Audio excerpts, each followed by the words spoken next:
అదే సమయంలో మన ఇండియాలో సంస్కరణని రాజకీయంగా పివి నరసింహారావు గారు, ఆర్థిక పరంగా మన్మోహన్ సింగ్ గారు వీళ్ళిద్దరూ కలిసి ఎంత ఖచ్చితంగా అమలు చేశారంటే రోజు పార్లమెంట్లో, లోక్సభలో, రాజ్యసభలో దాని మీద చర్చ జరుగుతూనే ఉండేది. దాన్ని వ్యతిరేకించే వాళ్ళు మాటి మాటికి మనందరం విన్నాం. ఆ టైంలో ఉన్న వాళ్ళందరం ఈయన జేబులోనే పెట్టి తిరిగేవాడు రాజీనామా మన్మోహన్ సింగ్. ఎందుకంటే ఆయనకి ఇది అలవాట్లేదు.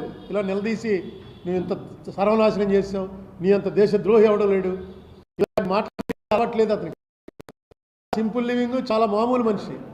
పివి గారు తీసుకొచ్చి ఆయన్ని పెడితే పివి గారితో చెప్పేవాట, నేను రాజీనామా అంటే ఏం అక్కలేదు, రాజకీయం నేను చూసుకుంటాను, ఆర్థిక పరిస్థితులు నువ్వు చూసుకో, నీకున్నటువంటి నాలెడ్జ్ మొత్తం వాడు అని. పివి నరసింహారావు గారు 91 to 96లో ఈయన ఆర్థిక మంత్రిగా ఏదైతే వేశారో, చంద్రశేఖర్ గారు ఒక మాట చెప్పాడు. అంతకుముందు చంద్రశేఖర్ ప్రధానమంత్రిగా ఉన్నప్పుడు ఈయన్ని అడ్వైజర్గా తెచ్చుకున్నాడు. ఇదే మనిషిని పివి గారు తీసుకొచ్చి ఫైనాన్స్ మినిస్టర్ చేశాడు. చేస్తే చంద్రశేఖర్ నవ్వుతూ కామెంట్ చేశాడు, నేను గడ్డం గీసుకోవడానికైనా ఒక బ్లేడ్ తెచ్చుకుంటే ఆ బ్లేడ్ పట్టుకుని పివి నరసింహారావు గుండె ఆపరేషన్ చేయడానికి ట్రై చేస్తున్నాడు. ఏంటో ఏం జరుగుతుందో. ఎందుకంటే చంద్రశేఖర్ టైంలో ఫెయిల్యూర్ అది. చంద్రశేఖర్ టైంలోనే గోల్డ్ మొత్తం వెళ్ళిపోయింది. డైరెక్ట్గా తనఖా పెట్టినటువంటి గోల్డ్ని లిఫ్ట్ చేసి బ్రిటన్ తీసుకెళ్ళిపోయారు.